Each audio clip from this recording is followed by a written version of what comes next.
Hey, guys. Welcome back to another episode of Kayla Unfiltered, the housing call-in show.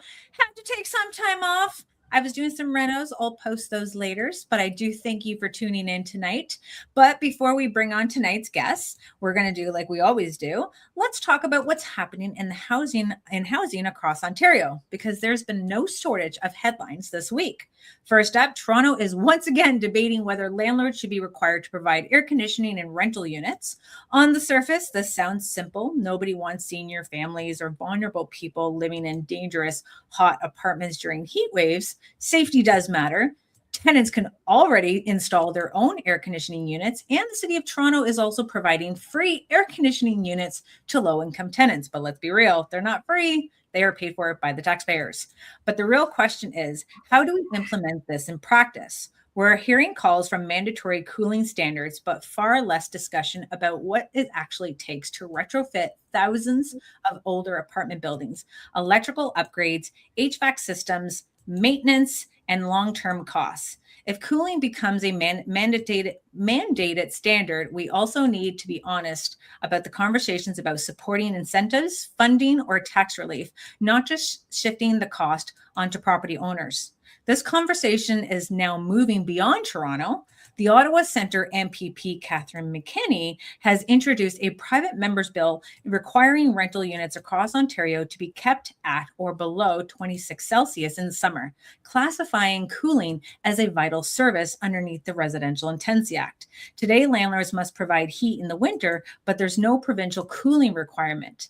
Supporters are citing the University of Ottawa research showing health risks rising above 26 Celsius with severe stress above 31 degrees Celsius, especially for seniors and those with chronic conditions.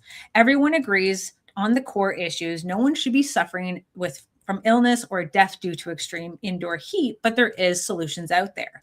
But the bigger question remains, what does the implementation look like across the province, full of aging buildings not designed for central air? We need more than good intentions. We need workable solutions. The Ford government has declined to support the bill, noting municipalities already have authority over temperature bylaws. However, starting on July 1st, tenants will gain the right to install AC units without landlord penalties. My view is that the heating and the cooling are not the same. Heating is required in Ontario because winters can be life-threatening. Air conditioning, however, has historically been treated as an amenity. Some summers are getting hotter. I do believe government should mandate AC units and shouldn't mandate air conditioning units in every rental unit. Tenants already have options. Portable AC units were allowed, fans, and municipal cooling centers. From regulations to investments, the province is investing up to $178 million in stalled rental projects near Scarborough GO Station, expected to deliver 1,700 units. Supporters call it necessary to unlock housing. Critics call it a bailout. If public money is involved, there must be transparency. We know that whether you're funding the new housing solutions or rescuing unviable projects. Meanwhile, in Oshawa, over $41 million in federal and provincial funding is supporting two projects delivering just 120 affordable units, including senior and accessible housing. Ontario's challenge is not just supply, it's affordability across the entire spectrum, from market rentals to supportive housing. Now, this is where we get really messy, but there's other people who are obviously still wanting more supply. In Northern Ontario, the township of Hornpain and other small municipalities are proposing property tax reductions on new bills for up to 30 years in communities under 5,000 people. This deserves a little attention. In many of these small towns, development doesn't simply pencil out. Instead, more barriers. They're trying to incentivize to stimulate the housing growth in those areas. Now, an important update many landlords may not know. Starting July 1st, Ontario new measures respecting premises with illegal drug activity comes into force for commercial landlords. Landlords who knowingly allow drug production or trafficking may face significant fines and potentially jail. For residential landlords, there's currently no enforced date. Those provisions were excluded from the July 1st, 2026 proclaiming order, meaning they remain inactive unless brought forward later by the order in council. This raises serious questions about enforcement, rights, and responsibilities, and I'll be following that and monitoring it very closely and updating you. And finally, in Hamilton, concerns are growing over more than $57 million in Ontario Works payments that were improperly distributed. Landlords are also reporting cases involving fake leases, unpaid rent, property damage, and shelter funds not reaching housing providers. Most people are supporting programs relying on them properly, but when fraud occurs, everyone pays the price. Taxpayers lose confidence, landlords become more cautious, and vulnerable tenants face more barriers. At a time of housing and affordability pressures, accountability matters. Housing policies only work when we're honest about what it is and it isn't functioning. And I want to praise the people bringing that to light, because it's not an easy task what people are trying to do to bring this to light in Hamilton. And finally, I'm heading to Cornwall on Monday to join the Cornwall Landlords Association for their monthly meetup. I always value the opportunity like this to connect directly with landlords, hear what's happening on the ground, and discuss real solutions for Ontario's rental sector. First-time visitors can attend for a free membership, providing education, networking, and ongoing support. Strong landlord community matters. When landlords share experience and stay informed, we all become better housing providers and a stronger advocate for change. I'm looking forward to connecting and answering questions and having real conversations about Ontario's housing future. And that's exactly what we're going to be doing tonight on the show. Tonight's question is, how's Ontario becoming too risky for housing investors? For decades, real estate was seen as one of the most viable paths to financial freedom. Today, many investors are questioning whether the rules have changed, whether seeing rising cost, increasing regulations, LTB delays, policy uncertainties, and deeply housing crisis. So where do we go from here? Is this a supply problem or a policy problem? Are landlords being unfairly blamed? And this is where I have the two in the business to be with me tonight. Is real estate still the best investment for Canadians? And if you had $80,000 to start today, where would you invest it? Joining me tonight are the two Canada's most experienced real estate investors. Sarah Larbi, a real estate investor, entrepreneur, resort developer, a podcast host with 15 years of experience across long-term, mid-term, short-term rentals, BRRRR Strategies, a portfolio scaling, founder of Midterm Rental Properties, and developer of Inspire Beach Resort in Kawathas with over 1 million podcast downloads. Damn, girl, like that was impressive. I didn't know how to check downloads. Then we got Gary Hibbert, real estate investor, award-winning realtor, educator, and founder of Smart Homes Choice, one of the Durham's region's largest investor communities. He's also the founder of Deep Pockets, host a Real Talk with Gary, which I was on. Awesome studio, awesome conversations. Check out his channel as well. And a partner at Royal LePage, our neighborhood realty. Tonight, we're going off script, talking investing, housing, policies, wealth creation, mistakes, opportunities, and what's next, what the next 5 years could potentially look like. I know they don't have crystal balls, but hey, love to have what they have to say. The Ontario real estate could look like. Also, we want to hear from you. So share your thoughts, questions, and join the conversations in the chat. If you're joining us from Facebook, jump over to YouTube just so we can make sure that we see your comments. So let's get started. Has Ontario become too risky for housing investors? Sarah, Gary, welcome to Kayla Unfiltered. Well, thank you very much for having me. Yeah, thank you. Now the glasses come off because I'm done reading and I'm now unfiltered.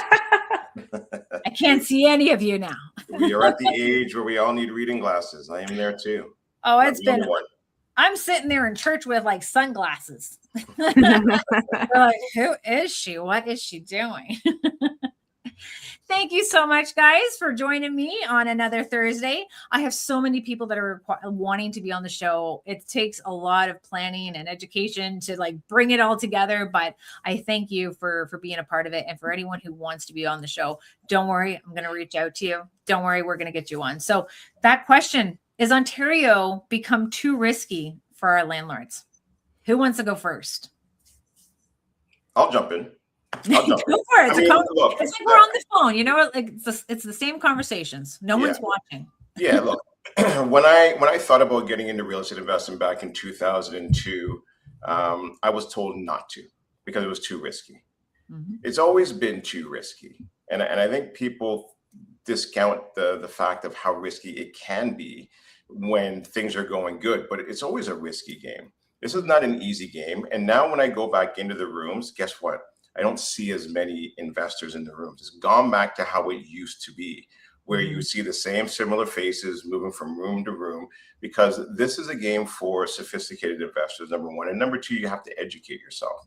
You don't just jump into it. When I jumped into it, I made tons of mistakes in the beginning. Are there better areas to invest in? Sure, there are. But it comes down to, your comfort level, educating yourself, and the type of investing strategy that suits your lifestyle. So it's always risky. If you don't know how to screen your tenants properly, and you're not using the tools and the resources that are out there, like, front lobby, and open room, or listening to your podcast, Kayla, then of course you're going to find yourself in a lot of trouble, 100%. So it's always risky. Has it increased to be a little bit more riskier in the last, let's say, since COVID, probably? Yes, it's riskier. Yeah, I would say that. Sarah?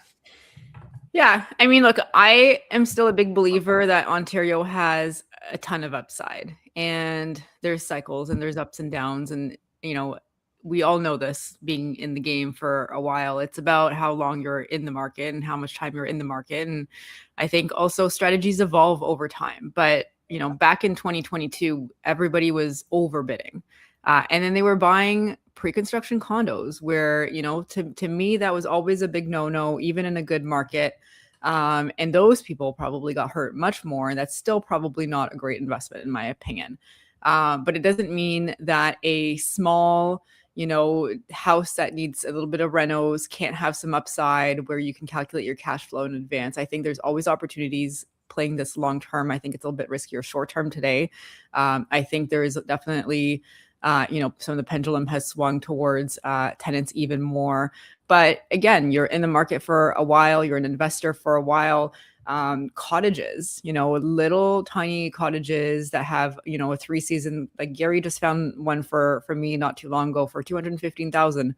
The ARV, instead of figuring out what the ARV is going to be after the property is gone, there is, great places like National Bank as an example. I have a contact there who will give the ARV 80% of the after repair value, and the reno money for it. And so ahead of time, you actually know what the property is going to be worth versus just trying to guess at the end. So I think there are some strategies that still work. I think it's just a matter of maybe doing it a little bit differently, right? Instead of hoping to get a good refi at the very, very end, get the numbers ahead of time and then plan your reno with that.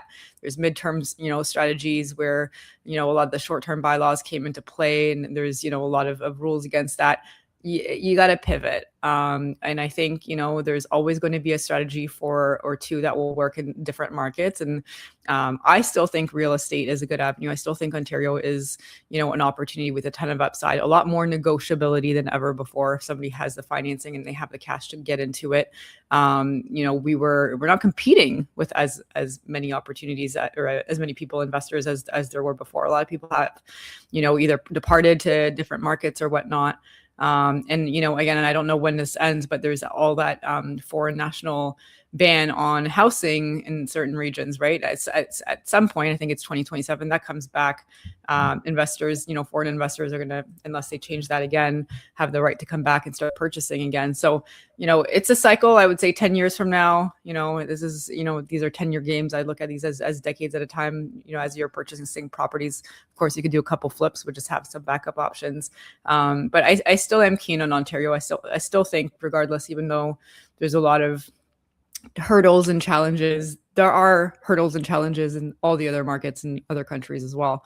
We still have leverageability here. We still have lots of other things that work in our favor. No, that's a great point, especially with the flexibility. I see a lot of things sitting on the market a lot longer, and I see properties like a fourplex right now. My daughter's been eyeing, but she just needs a little boost of a cosigner, and we're like, is she ready? Should we do it? Because I see the market also dipping in the tenant pool where we have a property and it's not renting as fast as it is.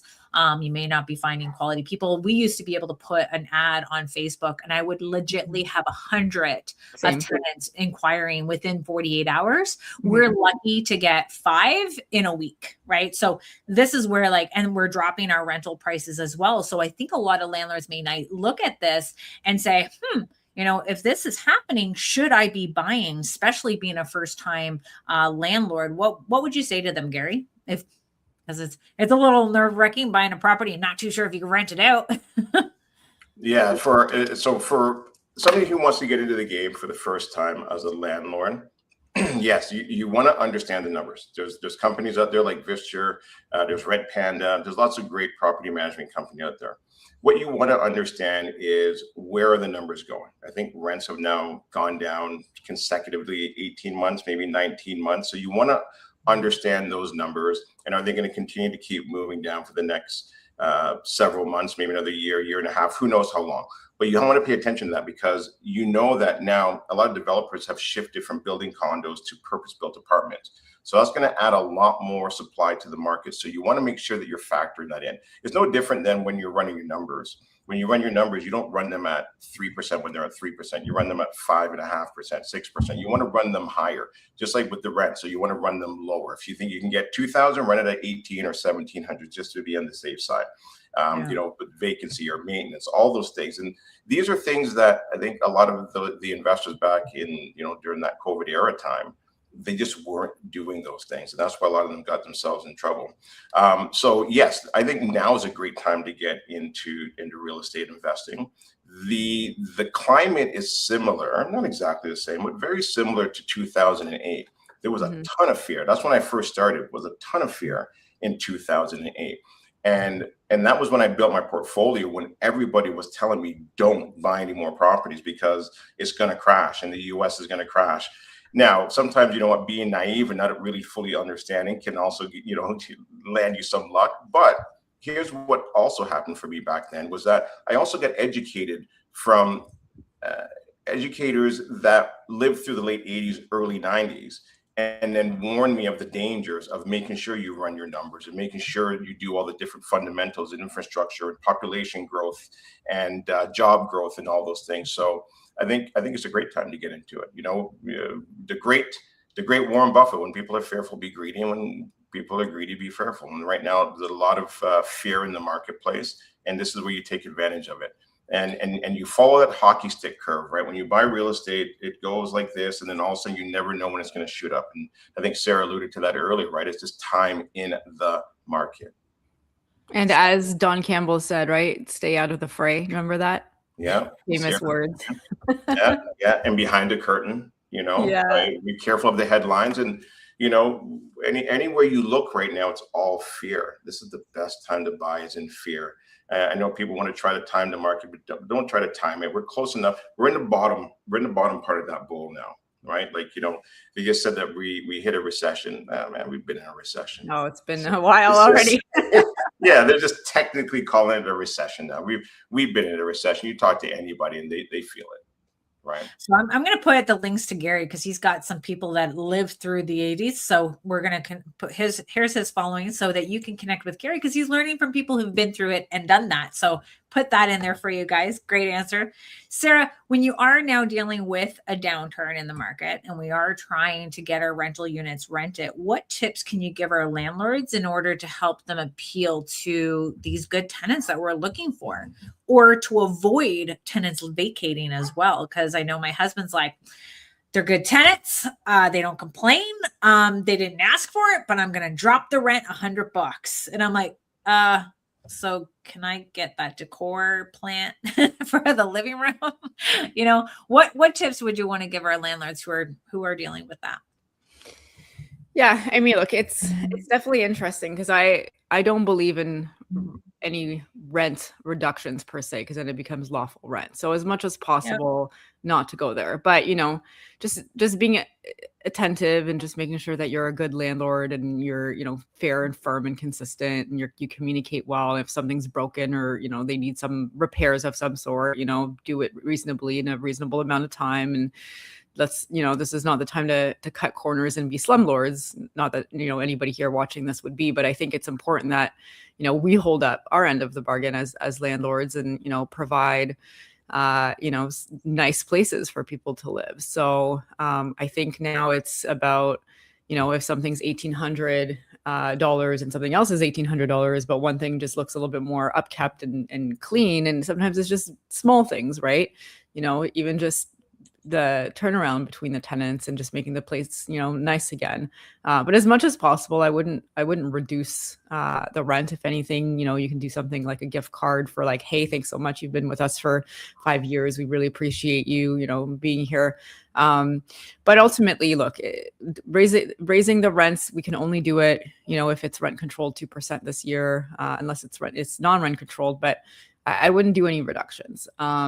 And if you're looking for extra cash flow, furnishing properties, there's, like perfect example. I had a house in Brantford that was renting for like $1,700 and I can only raise it so often. The tenants moved out. I'm getting consistent. Actually, I got $7,000 a month this month from a midterm standpoint. But on average, consistently, that property gives me about $4,000 furnished versus the $1,600 or $1,700 that I was getting before. So sometimes it's like you want your tenants to leave. You could potentially convert that property into a different rental solution strategy and make more. And again, there's some risks and everything, but like that house, and I can, if you want me to show you that literally the $7,000 per month that I'm getting for June, $7,000 for July, $7,000 for August, high season. It's this relocation company that has booked my place for 6 months. It's a little bit less off summer season, but there's ways to make cash flow. There's ways to make money. Rent reduction, in my opinion, is not necessarily one of them.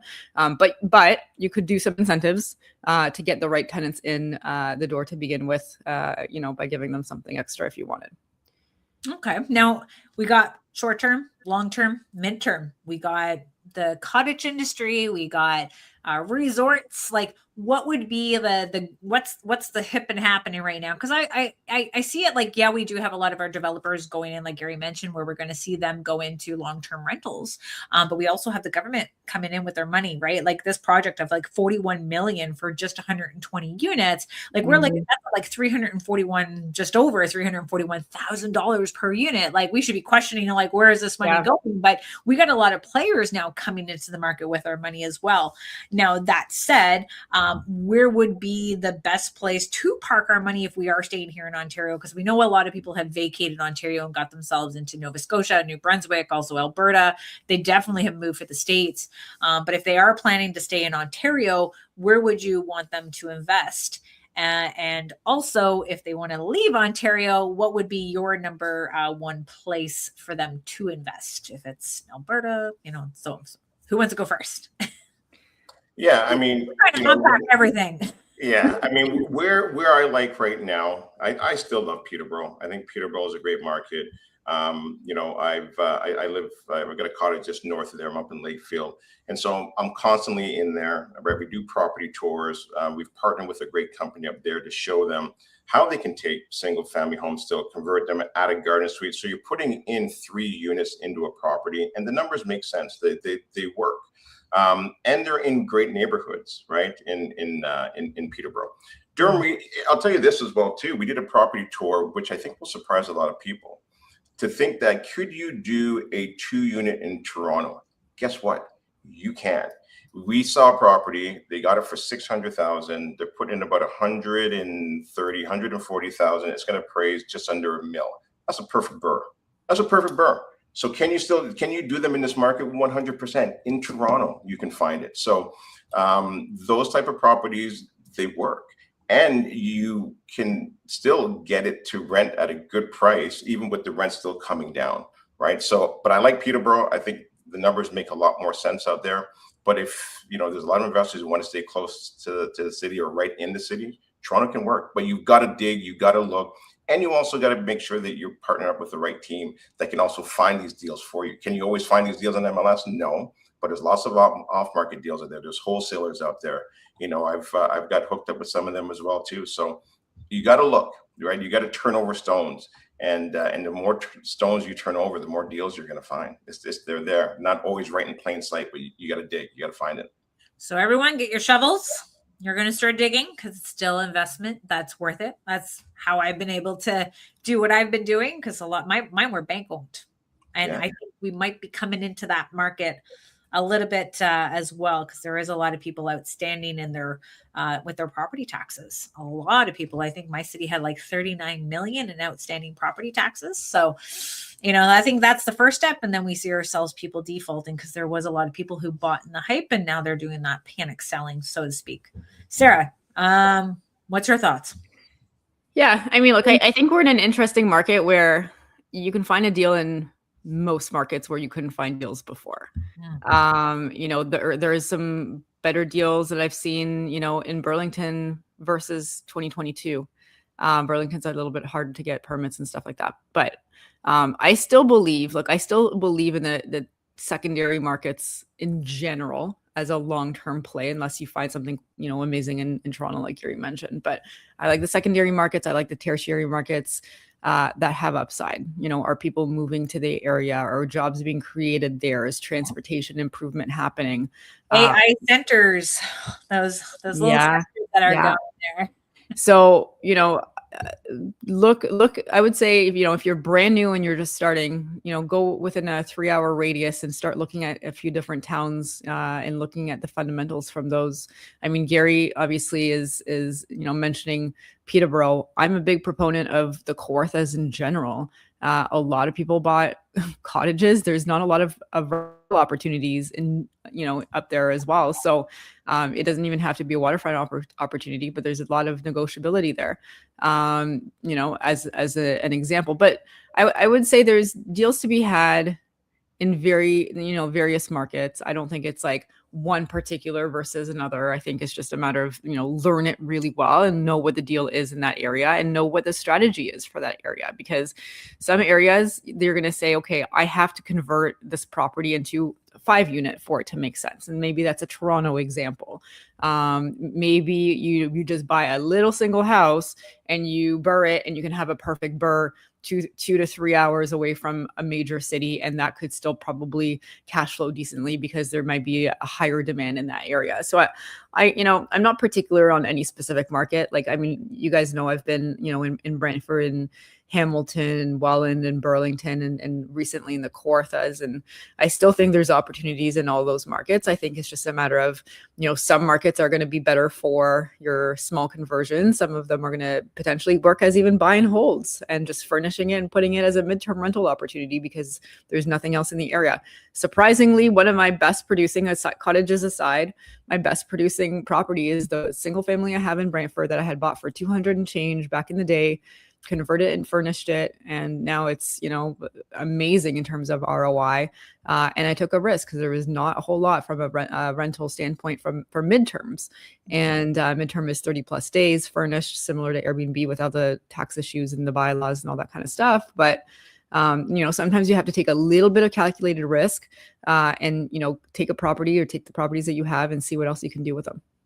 Now, for people wanting to get into investing still and doing the burrs, because you're obviously refinancing within that mechanism, is there any challenges that people are now starting to get into regarding more lending and banking? Like, are we going to see more banks restricting, funds? Are we starting to see more landlords getting into more of the creditors or private lending? Like, what do you guys think? I mean, National Bank has a really good program right now, and they will fund the renovation loan up to 80% loan to value for the after repair value, which you will know ahead of time. So to me, for this type of market, which still has some unknowns and uncertainty, and I'm sure there's other banks and other lenders that will do that, but it's a no-brainer. You buy something, you send the appraiser, they do an as-is, as complete appraisal. You understand what it's going to look like finished based on the renos you want to do. They fund your renos and draws. So you just have to, get to the first, let's just say, 30% of the reno. And it's a lot easier because there's a lot less question marks along the way. You kind of have your numbers ahead of time. So that's what I would say changed from 3, 4, 5 years ago, where we did the appraisal at the very end. I would just suggest to do that in the beginning now, moving forward. That is a phenomenal strategy. I'm actually doing that right now with one of my properties right now, where just think of like getting the appraisal done at the beginning so you know exactly what your exit strategy is. And then you can also now know what your renovation cost is and there's nothing to worry about. Like No. it doesn't get any easier than that. It really doesn't. Not in this market. Like that's how you got to do the burrs now. That's just what it is. You know, the standard burrs that we were doing are a little risky. The current burrs where you have all the numbers up front, you know which lender you're going with, and they're funding the reno. To me, that's like amazing, you know, and not a lot of people are using that advantage, right? Or to their advantage right now. Yeah. We're helping out the government now. We're keeping doing the supply. Great, guys. Thanks so much. I think we're moving into a renter's nation as well. So I don't think that you should discount that either, right? Like, you know, how much lower can these homes go? Yeah, they'll go maybe a little bit lower, but not a lot. And so I think right now it's more of an affordability crisis that we're in. And I think when you start to see, because fine, they're building apartments, but they're not building low rise. There's not enough low rise, and that is going to be in demand, heavily in demand. I think in the next 2 to 4 years, where I think you're going to start to see, and I don't want to predict the future, but you'll start to see an uptick in those low rise homes. That's what people want. They don't want small spaces. They want room. They want space for their, maybe they're starting off as a family but growing a larger family, right? So people want space. They don't want micro condos. Now, do you think, like, for the crisis, like housing crisis that we still talk about till this day, I don't know why, like the supply is coming onto the market like crazy. We have a lot of people looking. I just had a potential tenant today who's a homeowner in Toronto, and she's coming to rent a bachelor in Cambridge because that's where her work is. And she's going to rent out her unit in Toronto, and she also rented out her basement. So the question is like, is housing the crisis a supply problem now, or is it a policy problem that's stopping landlords from getting into the market? I mean, if I can jump in here, I think there's potentially a third one of a lot of people have a harder time getting financing and are very low on cash. So I think probably that's number one, right? Is people was back in 2021, 2022, people had a lot of cash on hand and financing was very easy. So I think that's the first hurdle. They want to do it. They're not really sure what they qualify for, if they qualify at all. The cost of living is extremely expensive. Is investing in a house or a piece of property top of mind? I think that's number one. And then number two, obviously the policy probably plays a little bit at it, but I think ultimately it's just, we have to find, as investors, we have to be creative and we have to find ways to invest, find the good mortgage brokers, find the good banks, and get the approvals ahead of time, and then start negotiating the deals. So I don't know if that answers your question. I don't know if policy makes or breaks it. I mean, obviously it's a hurdle that we have to overcome. And I think it's just, good screening and figuring out if you're renting long-term, if that's the strategy. But I think ultimately it's just cash is not, what it used to be for a lot of people back, versus a few years ago. Yeah, what's your thoughts on CMHC as well, guys, before you what's that? A CMHC. What about it? What do you think about their programs? I mean, they've changed, you pick a program, you go with it, and they change it along the way, and it really screws you over. We've experienced some of that stuff along the way. It's good. It's good if you're an investor and you're going commercial and you're, converted, you're creating units. I mean, the 22 unit commercial to residential unit that we did, despite the fact that they changed some of their procedures and their requirements along the way, which was quite annoying. I think there's some good options, but from CMHC, if you're just going to 1 to 4 units and you're just doing residential, I don't think it applies as much. Yeah. And just to kind of jump back onto your policy question, 1000% is policy for sure. I mean, policy allowed interest rates to go down to 1.5%, 1%. That's a policy change. True. Then the other policy was, let's open the floodgates and allow immigration to have, hundreds of thousands of people to come in. And then interest rates had to get jacked up. And then now you've almost stopped immigration. So all those policy changes has put us to where we are today, number one. Number two, I'm on the streets, my team's on the streets, so I can see what's happening firsthand. Our team went from working with 80 to 90% buyers, investors, that's what we focused on, to completely shifted. And I had to pivot my whole entire business to now, I would say 80% of what we do is listings. Completely shifted, where families are trying to get out of the position that they're in. When I go and look at a home, I would say I look at, say, 4 to 5 homes. I will find one in foreclosure. So those changes impacted a lot of people that wanted to get into the market, where you're seeing homes that were bought for 1.5 and they're now selling for $1 million. That is a normal thing. It's not abnormal, very normal. And so you're seeing a lot of people trying to get out of the market desperately. And then the third piece would be those first-time home buyers, and I think Sarah alluded to this a little earlier, is it's difficult for them to get in. Think of if you even buy a starter home at 600,000, that is 5% plus a 10. So you're looking at like almost 40,000 to get in. Think of a 25 or 30-year-old trying to save 40,000 in today's environment. I think the average age now for first-time home buyers getting in is around 37 to 40 years old. That's the market that we're in right now. Those first-time home buyers, it's very difficult for them to get in. And if they want to, they've got to find something where it's got a separate unit in the basement to help compensate with some of those expenses. So I'm seeing it firsthand. That's what do you think about the municipal? I think there's a lot of municipal overreach that's been happening now as well through rent eviction licensing. That's been talking about in Ottawa. I know our Cambridge is talking about it because they are being flooded by tenant unions trying to get them to implement such a rent eviction licensing, because they think that, still affordability crisis. They're trying to prevent people from being evicted, even though they have the right to return back at the same rate most of the time.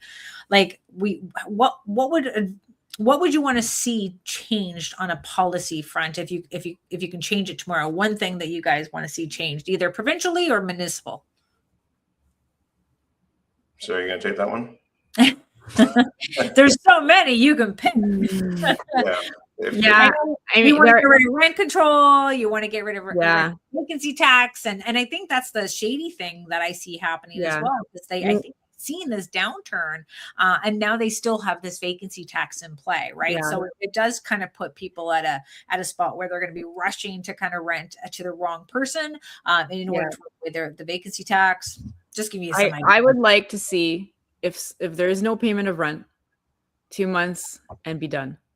The fact is that we have to go through hoops and bounds, wait for court dates, all that stuff. Like, we have to find a way to make it easier to evict for non-payment of rent. That's my opinion. There's too many loopholes.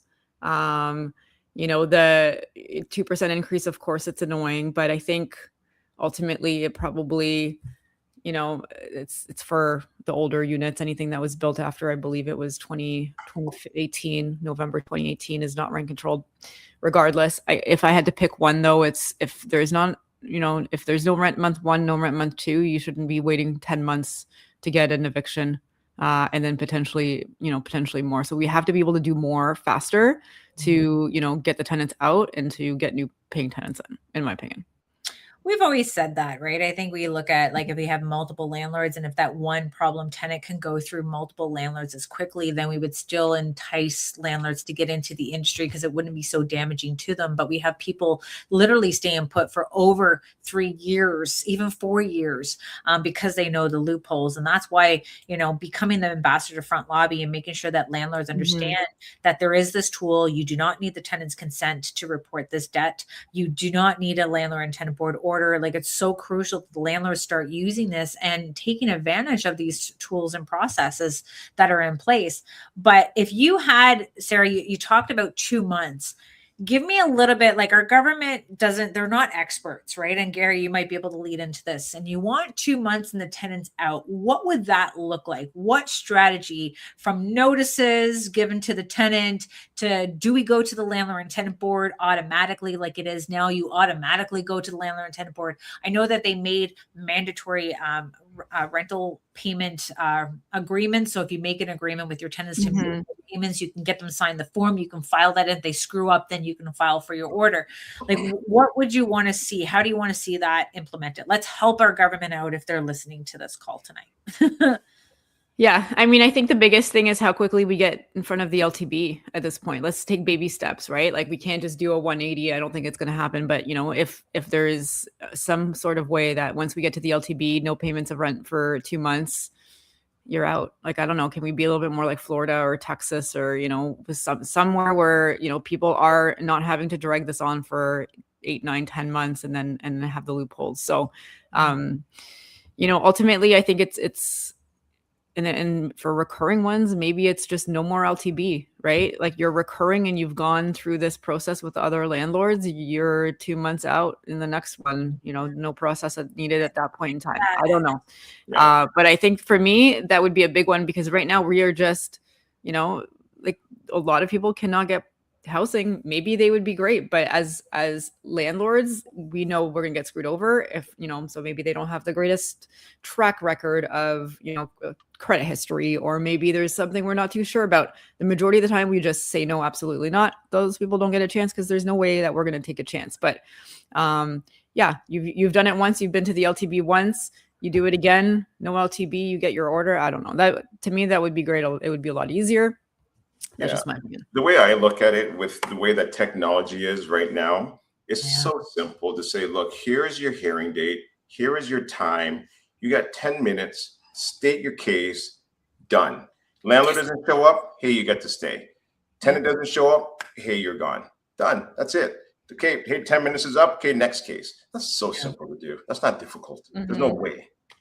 Yeah. And they make it look like tenants always have like they don't have the knowledge. I'm like, they know their rights way more than a landlord does. Yeah. And can I say something too? Like, if there's a property that is for sale and the homeowner is buying it, it should be no LTB and it should be you're out. You know, like, the fact that like people are going to sue each other from a purchase and sale agreement.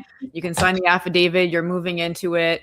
The new buyer is a homeowner. There should not be a whole process around that. That's also a big issue. You can never get your house back in Ontario if you've got the wrong person in there. Yeah. I shouldn't say never, but it's going to take a long time. Yeah, no, I agree. Exactly. Yeah, that was well said. Like, I think like we have 20 different things that can advocate for, and I advocate the fact that there needs to be more streamlined approach for non-payment of rent, and there needs to be, because there's rent banks. There's rent banks. Olivia Chow is out there telling people about their rent banks. You know, why are we having to go to the landlord and tenant board? Why are we with the purchase, the firm offer? Like, everything's in there. The tenants have up to 2 years to come back at the landlord. Why are we still going through the landlord and tenant board, besides feeding the machine of the landlord and tenant board with $186 filing fee? That landlord and tenant board is funded and it's powered by the landlords in this community. It's not powered by the tenants. And that's what I think what's happening now is that the election is coming for Ontario, for the municipal government. And a lot of these councillors, gotta love their little soul, absolutely not. They're creating these different policies and procedures that really open the eyes for their tenant voters to make it look like they're coming after the greedy little landlords, similar to what Olivia Chow is doing. Ottawa's doing it as well, because they know their voter base. And I think a lot of them are using this for their own opportunity to gain political points. And now it's sitting back and understanding that when a landlord gets to hear their elected officials siding with just one side of their constituents, how is that going to entice our investors from wanting to invest in their city? Mm-hmm. Kind of got on a little tangent. I've been off camera for 2 weeks. I'm trying to let you guys be heard, because a lot of the time, I just had an interview today and they were talking about Kayla Unfiltered. I'm like, when we get to speak with council at a council meeting or with the province, like, you either are writing a letter, not too sure if they're going to read it, or if you're at council, you get 5 minutes to speak. So it's hard to kind of give them your opinion to what they've done and make recommendations. So this is a page and a channel for you to come on and tell us like what you're seeing in the industry, what you see need to be changed, and what your story is. Because I know a lot of our landlords are dealing with the broken LTB and professional tenants, and obviously the RTA. What is the craziest story that, like, a crazy rental story that both of you have heard? Hopefully it's not the same one. That I've heard or that I've gone through. Yeah, I was going to say, let's do the ones that we've gone through. Okay. It's okay. There's no judgment here. We are not stupid landlords. We all make these mistakes, and I want people to understand that it's okay to make mistakes. Well, I'll tell you. I'll tell you the biggest rookie mistake that you'll make in the beginning if you try to do it yourself is, instead of using your head, you use your heart. That is where everybody makes a mistake in the beginning, is you feel sorry for them and you don't do your due diligence. You don't look at the employment letter, or you're not stringent enough on it, because there's a lot of things that can be fake now, right? Especially now with ChatGPT and AI and all that. But that's what happened to me in the beginning. And I put some tenants into my property, and it was 2 years of hell, of getting up to the point of almost having them evicted, to them paying it all at the end. And it went on for 2 years. But I can tell you this, what a great lesson. What a great lesson. If you stick with it, you can actually do incredibly well in the game, because now I will never make that mistake again. And number two, I now know when I do get a property manager, because I manage my own properties for many years, I know what I'm looking for in a property manager on how to manage my properties. And then the third thing, I just add this in there. This is just more of a bonus, but you know how they have security guards for malls and you got police to kind of protect the streets. Why don't they have like tenant police? That'd be phenomenal. Just tenant police that just drive around and they go to the property and say, hey, there's a buyer who bought this home. You need to be out. And you just get them out. It's over, done. Tenant police. And instead of having blue and red lights, they just have yellow lights. That's it. You know the tenant police are coming.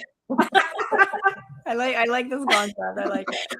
I know that Bill 60 talked about hiring more sheriffs. Maybe we should change it for tenant police. And then what it'll do, it'll be the sound of crying. Wah, wah, wah, wah, wah. Oh man. So there you go. The tenant police. That'll be it. You can put a few $1 million into that. Hey, I got some people willing to take that opportunity for sure. Let's do this. And you know what? It's almost like that eviction show that they have. I think it's in the UK.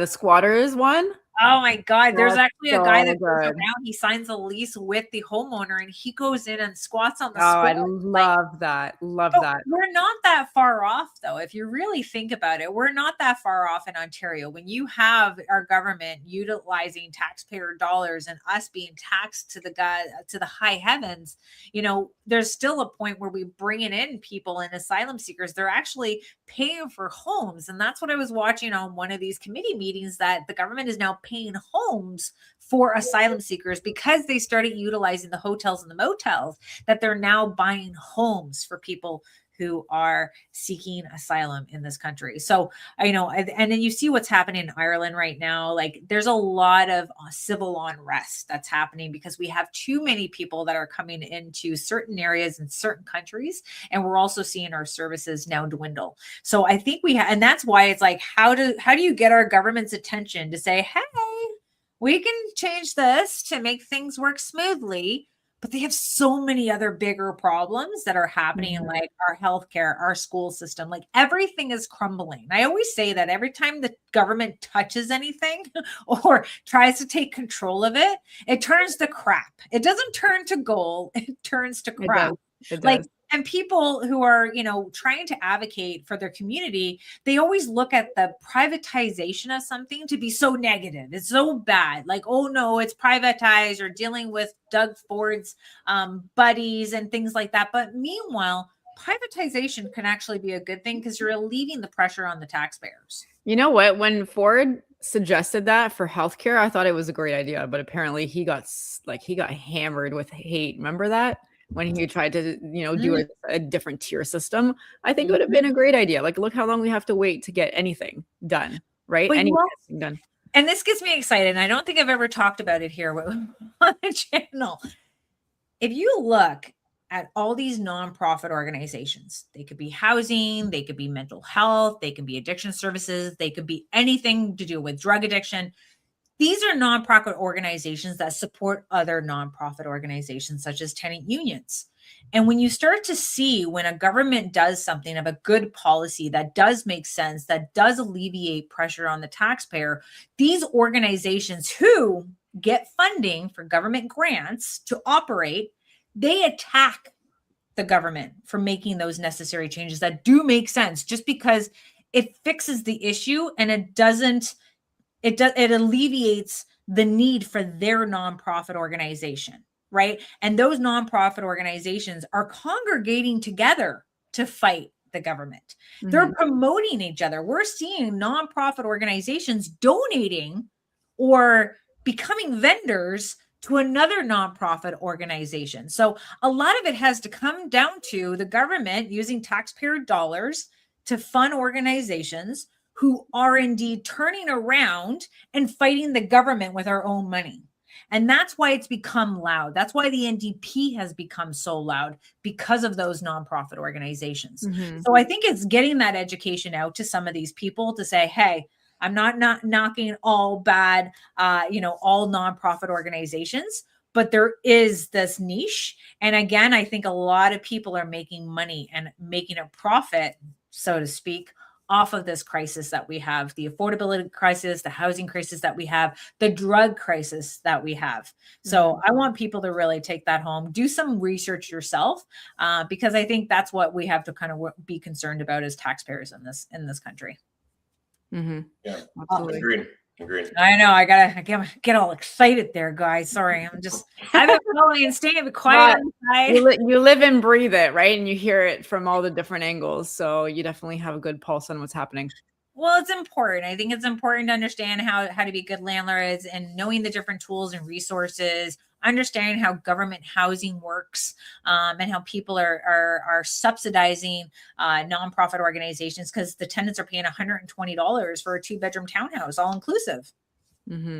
Excuse me, why are we subsidizing the rest? How come they're not getting rent increases? And just like people are now calling for people on OW and ODSP to get more money and doubling it. And in reality, it sounds great for them, but you need to create incentives for people to get off OW. OW is something that's not supposed to be a long-term thing. And now it's become a long-term thing, and they want to double it, which would not prevent anyone from getting off of it. And that's why I mentioned the $57 million of outstanding funds that have been given to someone. And that could be the fraudulent activity that's happening. So again, taking away from people who absolutely need it. So as a scope, we have to look at private investors being a need for our community. We just now have to understand that our government also is dabbling into the housing, but also listening to the wrong people. And that's why I've put the call out to bring not only investors and property managers, but also city councilors who agree with what is happening and understanding that we need to get the right people at the table. So, and the sad thing, I think, with Ontario Works, it used to be called welfare, back in the days, and it was used as a crutch. I remember when I was younger, and my parents had to go on it, but it was as a crutch for a couple of years until they could, or a couple of months until they can find another job.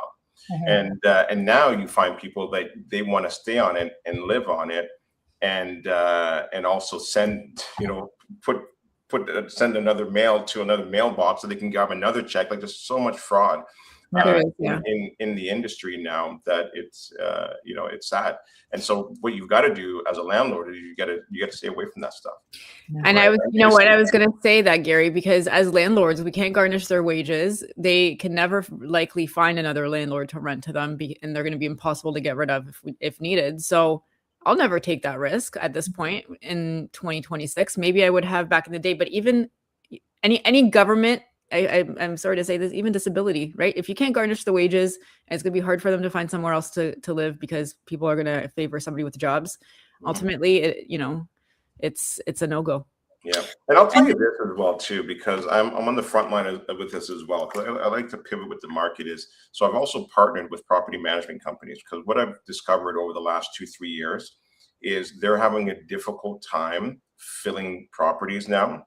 And so now they've turned to realtors to list their properties on MLS to get a lot more eyeballs on it. And we're incredibly busy with a lot of volume of tenants looking for property. So there's a lot of people out there right now that are looking for rentals, and there's a lot of good people out there, and there's a lot of people who make good income of $200,000, $300,000, and they just want to rent. It's very interesting.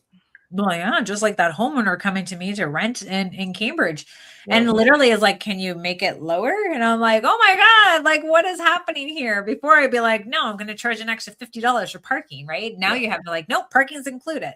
But there is a lot of, I think, and you know what? I think if anyone checks me out on TikTok and follows me there, I'm sharing a lot of the stuff that's coming from CTV. And now we talked about the hidden homeless. We talk about people couch surfing. We talk about people in the tent encampments. But now what has came out and what I've seen as I drive to Krispy Kreme in Mississauga is that those little car stops or carpooling areas, take a look at them, guys. Like, they are full with trailers. They're with RVs. Like, people are living in those areas. So I've always said to my nephew, I'm like, can we bring your drone and kind of like do it? Because there's a lot that's going on there. And now the news has just broke that, this is an issue because they lost their job and they have this trailer, and that's where they're staying, where it's safe and it's out of the way. And that's where they feel more comfortable. Right. So, obviously there's an affordability crisis that is happening, and the jobs, people are losing their jobs left, right, and center because our country and our province is suffering.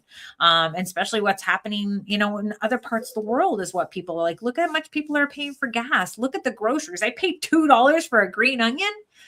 And I'll send you guys a picture. I'll put it in the group, but I'll show you this green onion that my husband's growing in the garden. It's got a flower on it. I'm like, I'm not eating it. I'm paying the $2. Yeah. But it is true. It is true to see how times have come. And we just need to make sure that as you still invest, because we still need our landlords in this industry, we still need you to continue this, because it still is, but you have to be very, very cautious. Now, before you guys go, because we're coming up on the hour, I got some rapid fire. But before you do, I want a tenant screening tip, that a red flag, something that would point out to say, like, something that sounded good from a tenant, but really it was a big red flag for you guys. What would you say? The ones that talk a lot. That's a huge red flag. Oh, the talkative one, and they're selling themselves. They're selling themselves. That's usually a red flag. So, right? Like, oh, if you hire me, I can cut the grass. I'll do some painting for you. You don't have to do anything. And I need to move in tomorrow. Yeah. Who are you running from? Right? Or even like 2 days from now, where are you running from? Because I want a tenant that is giving me minimum 30 days, 60 days. That's normal, right? That means you're now giving your other landlord proper notice of leaving or vacating. Yeah. I mean, look, for a no-go for me is anybody who ever went to the LTB. I don't care if it was their fault or not. You dragged it out, no-go. I don't care what the story is, but I do agree, you want the planners. You don't want the ones that are, needing a place tomorrow.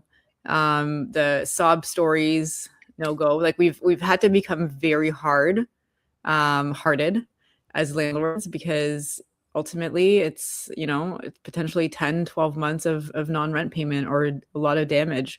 I personally, I would say, you see a ton of fraudulent documents. Like, inspect it, re-inspect it, pull your own reports, use a company, single key or whatnot, do all your checks. Bad mouthing prior landlords, current landlords, always a red flag as well, because there's always two sides of every story. So, keeping that, mindset.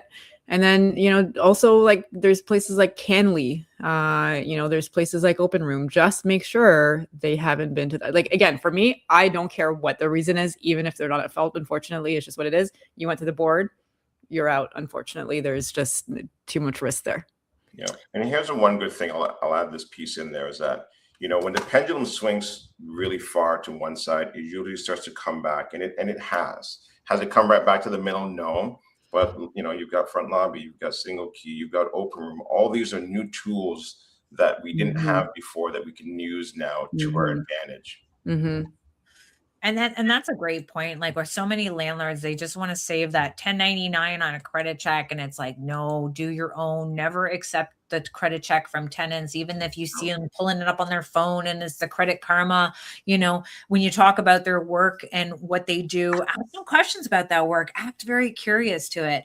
I brought my mother-in-law to my viewing today, and she got to see me working, and I'm like, you know what? It's a different time. Like, before, I'm really grilling them, but now I'm almost like selling me as the good landlord. Like, if there's an issue, let me know. I will fix it. If we have parking, you have air conditioning. If you need extra heat source, we got 2 different type of heat source. It's so close to your work. And I literally walked her out of to her car as a customer service type of deal, and said, hey, I know you got another unit that you're going to go look at. Just understand that it's going to have you need the location, you need what the unit looks like and the price, and making sure it fits your needs, but making sure that you're interviewing your landlord and that you like the landlord as well. Right. So now I'm like changing changing it up a little bit more to be a little bit more friendly, but still wanting to be able to, in the words of Danielle, trust but verify, right? These are the situations that we're seeing ourselves in, even though this could be just the stuff that we have to do now is just weather the storm, and trying to do whatever we can to kind of help and support each other. Sarah has a following, Gary has a following. Like, these are people in the industry that I think everyone needs to be connecting with, because not only are they going to help bring their voice to the advocacy world and telling us what's happening and what they recommend, because I'm telling you, we're getting those tenant police. We're getting the tenant police here. They're going to have ChatGPT to create the outfits. Like, it's going to be great. We should do it, man. I love it. I think it's a great idea. The tenant police. And honestly, these two I've known for years. And I was like, we were at an event together and I was like, oh my God, I got to get you on. I got to get you on, because it's just about, these people know the industry. They've tried everything and anything, and they're no shy to anyone. So like, reach out there, follow them, because they provide a lot of content on social media, educational material, and education is the key for a lot of us. Now let's go to rapid fire before you guys take off on me on this Thursday. Rent control, good or bad? Bad. Well, that was a long but wait, Gary. Oh, sorry. Was it not my turn? No, it was, but you're like, bad. And I'm like, no, it's bad. It's right away. You know what? You know what? Here's what I think, because I also like to see the upside in it. First, let me just say I think it's overall bad. But what I think it did is created very little vacancy. So any new units skyrocketed in terms of price. So you have new units that are not tenanted, you can definitely get higher rents than maybe another place that wasn't still rent control. So I think it did the opposite of what it tried to do. Yeah. And if you had vacant units, your increase year over year that you could get when you have the, no tenants is actually quite much, in my opinion, it's much higher than it would have been otherwise. Is it bad? Yes. But it had that positive effect, in my opinion, for, new units. Well, we always tell our government, hey, when we have a vacancy, now we have to incorporate all the municipal increases and provincial increases through that turnover. Could it be lower? Could it be higher? I don't know. We're just estimating. So now we have to jack the rent in order to think about that overall expense that we're going to have. Yeah. And 2% is ridiculous. Like, it should at least go. I don't know why it couldn't follow CPI anymore. It used to, and then it got capped, and that's ridiculous. But if, inflation was 6%, should be up at 6%. Like, it should still, the 2% nonsense, or the 2.5% cap is nonsense. I think it's going to do the opposite. And, ultimately something that would have started at 1,500 should start at 2,000 as an example. Let me explain why bad, as opposed to just saying bad. The reason why it's bad. Okay, we're not doing rapid fire. Yeah. We're carrying on for 15 minutes. I don't hate tenants. Okay, I really don't. I treat them like gold. I think they're very, very, they're families at the end of the day. They are. I think people forget that. And the reason why I believe it's bad is because it stifles the marketplace, and then investors who could have been building purpose-built apartments that would have brought more units to the market, and it would have worked out fine. But because you stifle that, well, then now you have higher rents in certain markets, and then instead of just, like in the beginning when I first started, I had to write a beautiful ad for my rental property, but because of the stifling in 2017, 2018, I just said for rent, and you had multiple offers on my rental property because of that stifling. So rent control is bad for tenants. It sounds good, but it's actually bad. Okay, now foreign buyers, major issue or a distraction? I don't think it's that big of an issue personally. And I think it's been right until 2027. But I think, I don't know. I don't think it's that big of an issue. Gary? Doesn't bother me. He doesn't care. I like competition. Yeah, let them buy the condos. That's what they want to do. They want to park their money in those condos. Let them buy them. Go ahead. That's what they were doing before anyways. Yeah. I know. And now look at the condo market. Right. I think they're going to bring it back. You are. They're going to have to. I think the ban's only for another year, and then it's done, unless they extend it. I'm surprised they don't just take it off now. We'll have the next show, Crystal Ball with Sarah and Gary. Airbnb, helping or hurting housing? Because I know we got a lot of municipalities banning it. What's your thoughts? I mean, I love Airbnb personally, so I think it's good. I think people should be allowed to do whatever they want with their properties. And if they had better ways for long-term landlords to want to get and keep the long-term, strategy, that's what they should be focusing on. Not everybody wants to do Airbnb. It's definitely time intensive. It's definitely a lot to set up. Not every market, has that. I think ultimately, though, once they start to control something, everything else around it that they try to control, for the better gets worse. So as a short-term rental host, I will never convert my properties back to long-term. I will just go midterm, or at some point I'll just find a different strategy altogether. But it's peanuts. They're not focusing on the bigger issue, which is why we don't want to have long-term tenants as much because of the rent control, because of all the non-payment of rent issues. Like that's the stuff that is going to entice us to go back into the long-term market. Well said. Now with an election that's coming in October, what would you want to say to get people who don't vote out? Because I know we have lower voter turnout everywhere, and a lot of people don't think it matters, but I think it does matter, and we need the right people in power, not at just the provincial and federal level, but definitely it's important for municipal. What would you want to say to get them out there to vote? Look what happened in Hamilton with Andrea Horwath. Oh, mic drop. I need to get some like graphics. We need to start editing this stuff. Like I want to bomb on a mic drop on this. Totally. And my thought is, get out there and vote for the party that you want in power. But more importantly, and I might go a little off the cuff here, is just change your mindset, right? Whether it's liberals, whether it's conservatives. I made money during liberals. I made money during the conservatives. I'll make money if NDP gets in. I will make money in any weather. So, but what about municipal? Municipal is no party politics. There's no colors. There's no party. You can still make money. They make money. The liberals are in, and I'm still going to make money. I get it. Yes, I will vote. I will vote for the party that I want in power. Yeah. But if it doesn't get in power, then what do? Well, then I still go on my journey of building my wealth and building businesses and doing what I can, because I can't control that. So, but I get it. Yes, I still vote, but I still have control of my own life. No, that's good. And I think we do have like the municipal and not a party, and you don't really follow it too closely. I think more people need to.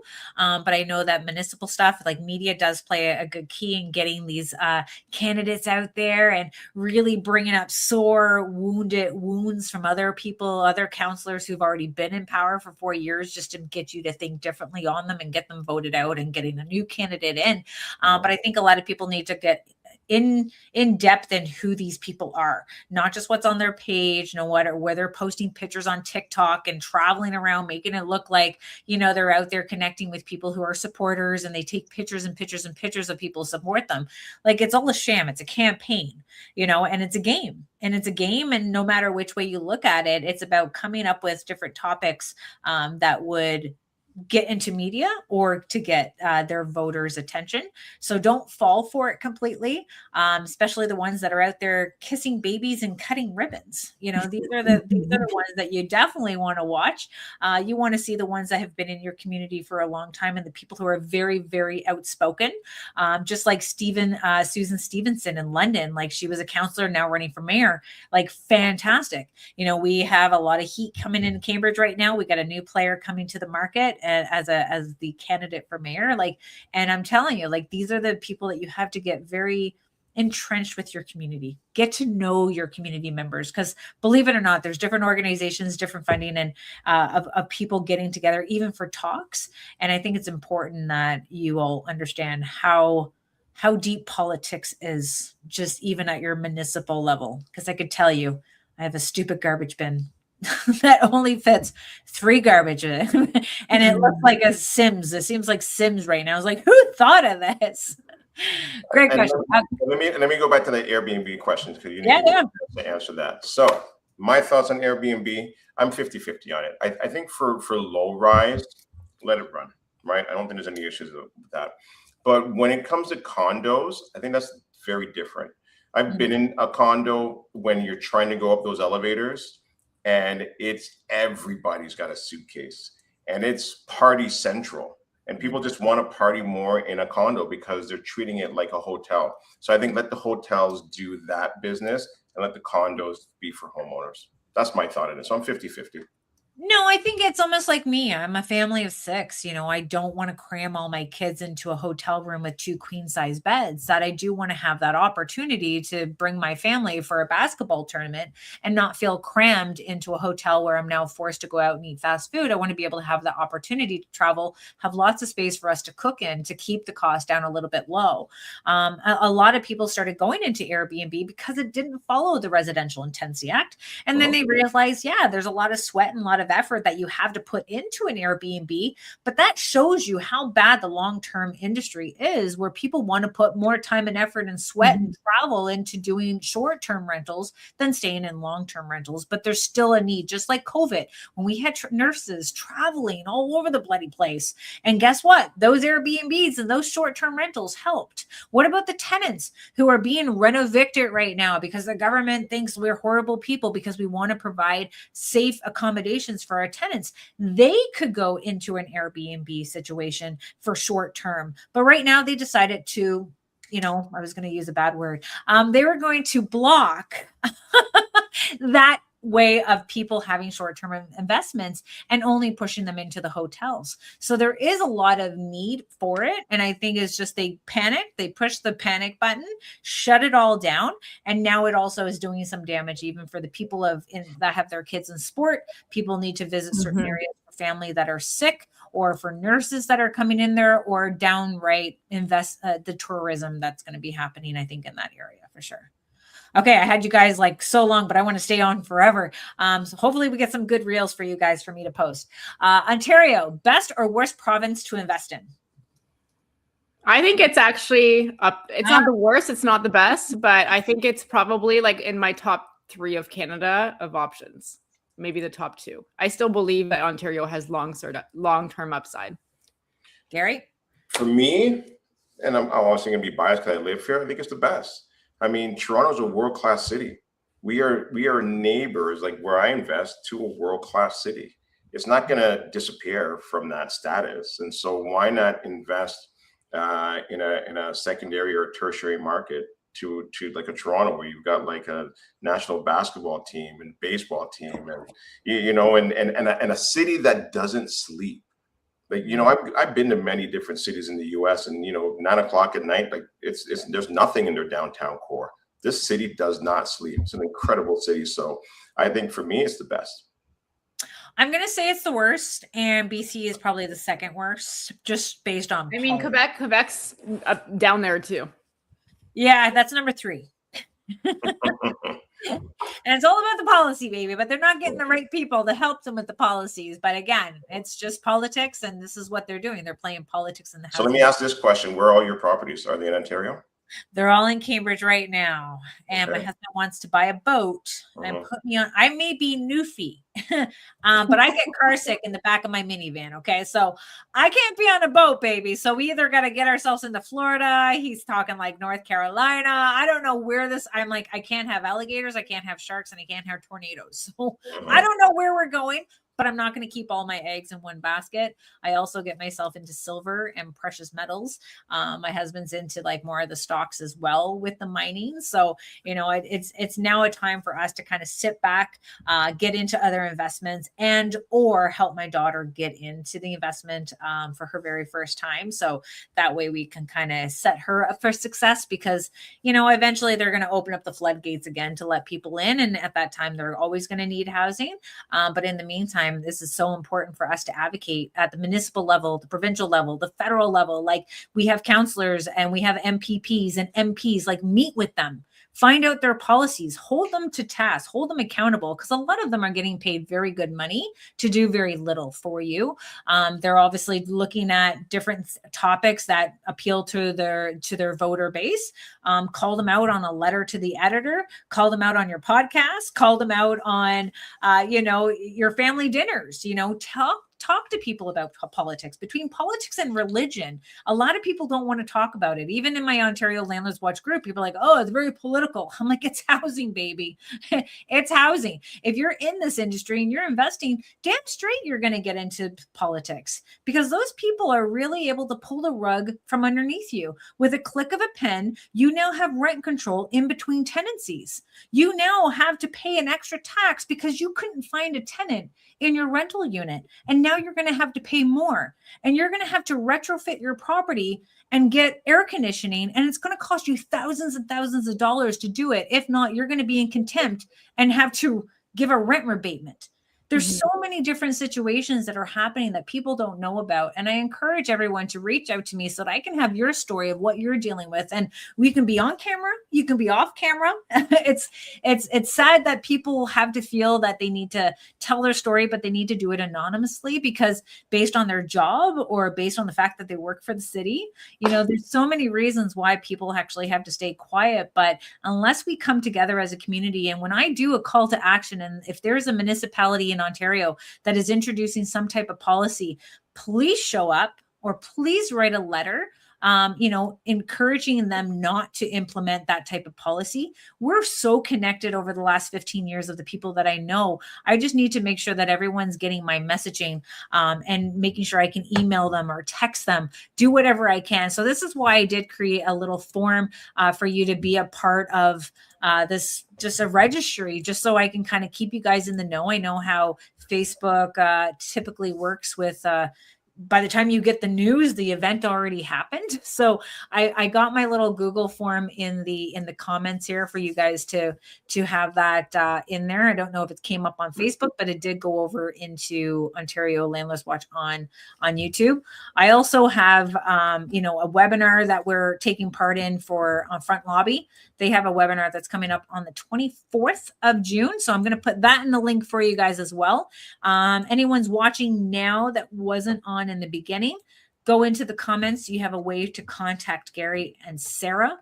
And I want to be able to ask you guys a few more questions. I know you are busy, and I apologize for taking you guys over long, but if you had a elected official in front of you right now, and he or she said, tell me one thing you want changed and I'll do it, what do you want? I'll give you a minute. Think about it. One thing, he's going to do it. He's going to do it. We're the housing community is counting on you. What would it be? And it would make, and remember, it's got to be not just for landlords. It's got to be for our good tenants, and it's got to be for our taxpayers who are already heavily taxed. Tenant police.